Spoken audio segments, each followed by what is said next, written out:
imagine every day 200,000 die innocently before they even take a breath of life. They die in darkness in the womb.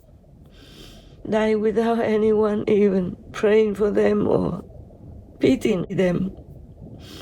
And then they have to go and just be in limbo, where they cannot do much of anything, just be like a vegetable, but knowing consciously everything around them and about their life, about their fate, about their misery. Some are lucky somehow or have some more merit and can stick around the parents, the woman, the mother who killed them.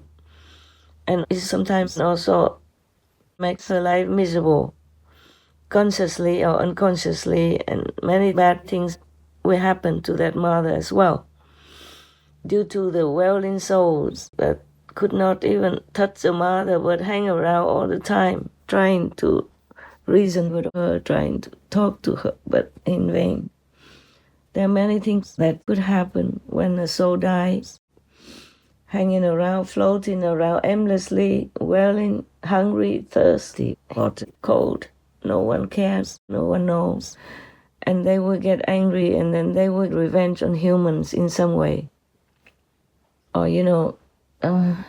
throwing tantrums and creating havoc in some deserted house or haunted house. And let the human not even live in peace in such a place. Or will get sick or get in an accident if living in such an area or in such a house. After I woke up, I just felt like, wow, okay, the problem is gone, life can go back to normal now. Deep down, I knew that I had killed my child, I had taken away my child, and the pain and the hurt and everything just started to set in. I didn't expect this abortion to wreck my life the way it did. All along, I wanted to be a good mom, and for the first time in my life, I just felt like I'm the worst sinner on earth. Having taken away my child when he was weak and defenseless, and I was supposed to be the one protecting him when he's in my womb. I remember laying down back on the table, facing up the ceiling.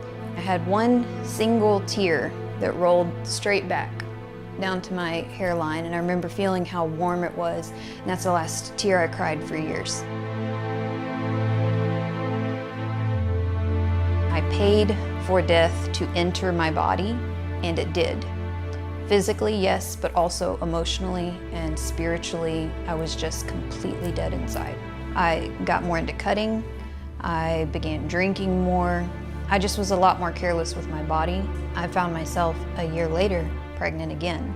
I heard myself doing what I didn't even want to be doing, which was calling the exact same clinic that I swore I'd never step foot in again, and agreeing to a date and a time and a price and all of that, and I had an abortion set again a year later. It's a very consistent evidence now we have from talking to exorcists and those who are involved in different types of deliverance ministry that former abortion clinics or places where abortions were formed are real haunts for demons. Very, very often demonic infestations occur there. And also those who were involved in abortions and so on often find themselves really targeted. Because in a way, if they'd gotten away from it even, the devil thought he had them in their grip, and now he's not going to give up so easily. So there is, we have heard that many people who have exorcisms, that need exorcisms, are at some point in the past were involved in some way with abortion, whether having had one or paid for one and so on. There are many things that I could write 10 million books about. I could never describe all things in the universe to you. All these weird things, miserable things, mishaps everywhere on the planet. Not to mention about all the miracles, wonders, and the blessings from heavens and God. All the masters who came to earth kept telling almost all similar things, that we have to be good, we have to refrain from killing, to refrain from anything that is not proper, that is not true.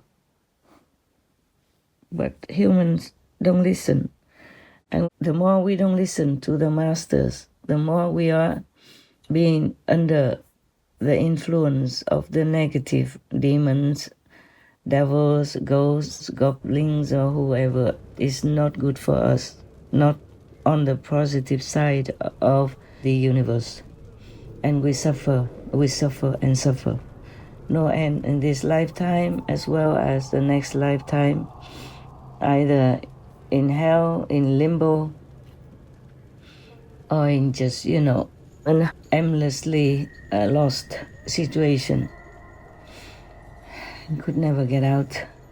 Some can, but rarely, because the negative power will control all that. After you have lost control of your soul, then you are helpless, hopeless.